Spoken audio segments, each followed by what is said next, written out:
get together. I'm happy to entertain any questions that you have. Are you pleased that the Health and Human Relations Committee advanced the nomination of Edison Arwadi? Yes. She's great, qualified. I think she's a real star. It's clear to me that she's very well regarded by her peers. I've been in a number of different gatherings where she has led discussions on critical issues facing the kind of totality of our public health infrastructure. And she stands out as somebody who's incredibly knowledgeable and skilled. And yes, I'm very pleased. You came down to the council chambers beforehand. Is that kind of to remind aldermen that you wanted Arwadi to be? It was to wish her good luck. Mayor, how are you going to fix the recreational marijuana consumption ordinance when aldermen are afraid about another wave of arrests if you don't have enough places where people can legally do this and none in the southwest side? Well, I mean, that's the point, right? We have to have places for people to be able to legally consume marijuana, particularly renters whose landlords are not going to let them consume in their residences. So that was the whole thrust of carving out some spaces. We're going to take this step by step. But I think the first place to start, and the obvious place to start, is with the tobacco places. These will be separate rooms with separate ventilation. You know, the votes are there, and we'll bring it back up next week and get it going. Yes, ma'am. WBZ reported about the contents of an email from Speaker Madigan's closest confidant, one alleging something about a rape in Champaign, potentially a cover-up. My question to you is, do you think that law enforcement needs to investigate that incident? And also, do you have concerns about your relationship with Speaker Madigan in the spring session, given this cloud? No, I don't have concerns about that, but of course, law enforcement should investigate. But let's not forget, if there was a rape, we have a victim out there who's watching. And hopefully not, but I have concerns that the person is being re-traumatized by the way in which this story is unfolding and the way that we're talking about it, and losing sight of the fact that there's a potential victim out there. My understanding is that the Champaign County State's Attorney has now figured out that she actually must investigate allegations of rape that fall within her jurisdiction. And I think that that's the right thing to do. I think the governor got it right in the first instance, referring this to the executive IG. She's somebody that is incredibly able. I know her personally, and we work together as colleagues. But I would just urge that the executive IG conduct this investigation quickly, and to the extent that she determines that there is criminal conduct, that she make a referral to the appropriate agency. But it's mind-boggling that someone would put something like that in an email so blithely as an argument for why a particular person should be saved from disciplinary action. I mean, Mike McLean will have to give account for himself, I would imagine, on a number of different fronts in the coming days and weeks, but this one is something I like, unlike anything I've ever seen before. And how about Speaker Madigan? He's his closest one. Yeah, but you know what? Look, this is about Mike McLean and his actions. And as I said, to me, the most important thing is to remember that we have a victim, we have a potential victim out there, and that there is a proper investigation, and I hope and believe that there will be, in the first instance by the executive IG, and then by, at a minimum, the Champaign County State's Attorney. Yes, ma'am. Can I ask you about the marijuana? There are Yeah, some sure. critics who are saying that the taxes are just too high, and therefore the dealers are still doing just fine.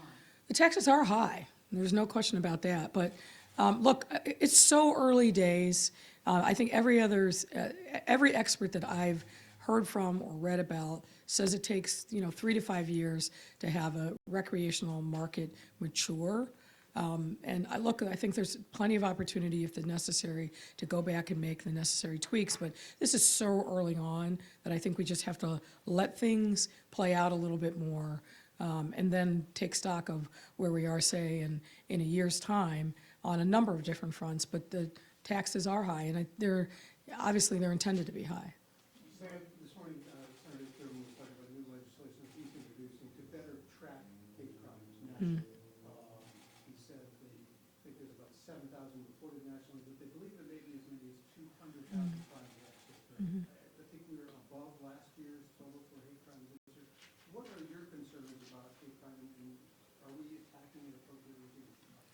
Well, look, I think the most important thing that we can do regarding hate crimes is making sure that we're educating our children about tolerance and love, and simply put.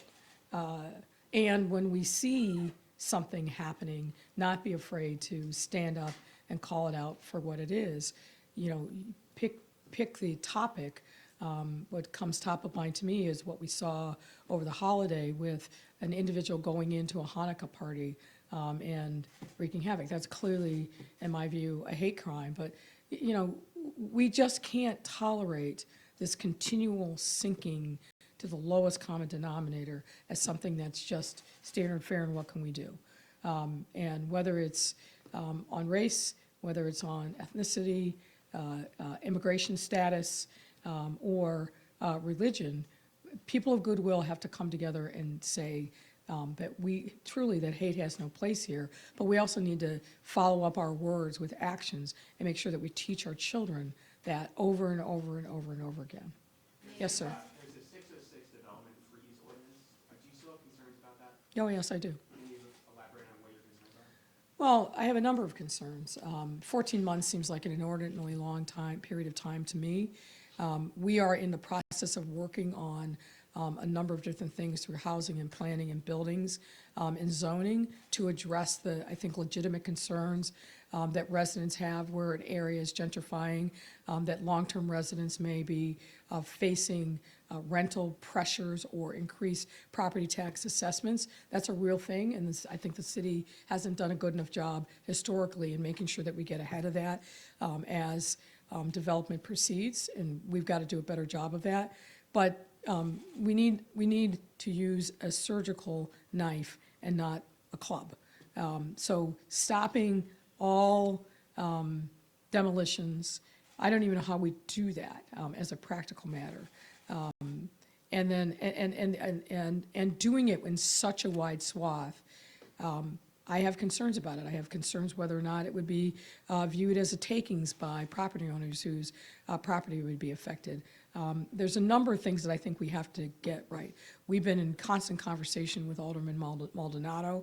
I understand his value, and you know, clearly displacement is a thing that challenges people in a lot of areas across the city, but we've got to address it in a way that is actually going to be a value add and not going to invite unnecessary litigation.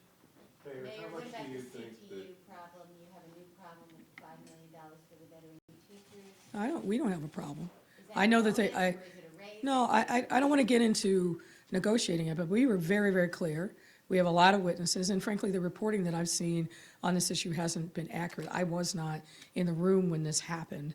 This was something that was done at the bargaining table. There's a lot of witnesses on our side who can attest to what happened, and I'm confident that ultimately we will prevail. And it's Go a ahead. bonus, not a raise? I'm not going to get into the particulars, whatever position that we have taken at the bargaining table and in the litigation, the complaint that's been filed. I want to let CPS and our lawyers speak to that. I'm not going to do that from the podium here, but I feel very, very confident about our position. Yes, sir. To what degree do you think the suspicions and headlines swirling around Springfield are going to scare some of what might have been votes for Chicago's tax packages away from anything that has to do with casinos? You know, I think that was a challenge in the veto session. You'll recall that the first day of the veto session was the day that we found out that former Representative Arroyo had been arrested. But I think that people have now absorbed that information.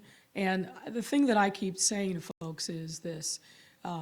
This isn't just a benefit for Chicago. This is a benefit for the entire state. When you look at $260 million that goes across the border to Indiana every year, we've got to repatriate that money.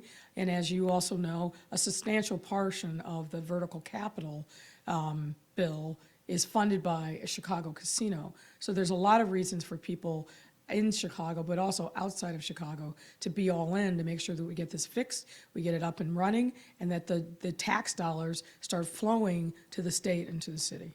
Last question. Are you satisfied with the city's reaction to this, the little boy getting bit by the coyote, how the city's dealing with it?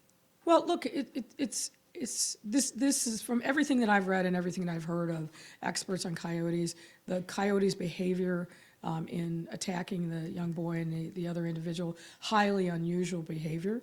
Most times coyotes are very skittish around humans.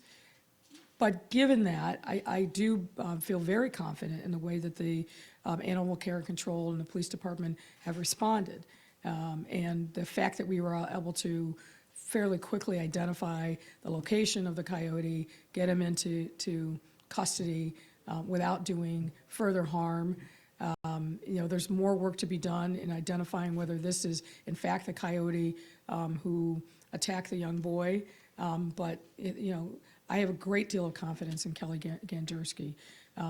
Never did I think I'd be talking about alligators in one breath and then coyote in the next, but I think she's handled things very well, come up with a good plan. We had the right experts in place, and we're still out there being diligent because there's lots of different sightings. Whether there's multiple ones or it's just sightings of the same one, we have to remain diligent, and we will. Mayor, just to clarify, can I just clarify with regard to the consumption ordinance? You said in your statement afterwards that you're gonna hold it in committee for further changes. Are you saying you're gonna proceed with the ordinance as is? We got feedback from some aldermen, and we always take that feedback into consideration. And I've said this before, but the way we try to handle policy is, whatever the idea is, we think about the people that are going to be most affected, we bring them to the table, we confer with them, and then we come up with whatever the policy is. But we always bring aldermen into the conversation at the earliest possible stage. And that's what we did this time. And in addition to that, then we did further briefings. They've given us some feedback, which we're taking into consideration, but we do need to move forward, and it's just a question of when, not if, because we have to give people a legitimate place where they can go and consume without worries about being evicted or something happening to them on the street. I think Dana had a question there. Will it be changed? Well, we'll see. We're taking into consideration the helpful feedback that we received, but we have to move forward. Dana? Yeah, I'm working on a story today involving one of your commissioners involved in a minor fender bender accident. It was her fault. She did not have proof of insurance in her municipal vehicle, and was not ticketed for that. Do you have any thoughts on that and what the protocol should be? Well, my understanding of that, and I know less than a thimble's worth about it, is that because it was a city vehicle, the insurance is covered by the city of Chicago. So I don't know that there's any real there. But what about the fact that there was no proof of insurance? I don't want to get ahead.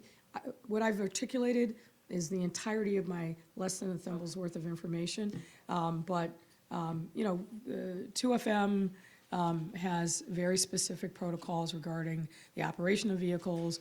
I've never before been asked about the insurance identification in the vehicle, but we'll look into it, and folks will get back to you. John Arena, why was he Thank you. fired? Thank John you. Arena, why was he fired? He resigned. Thank you. Why did he? Thank you. guys. What's that? Thank you. Are you getting rid of their season tickets after the season?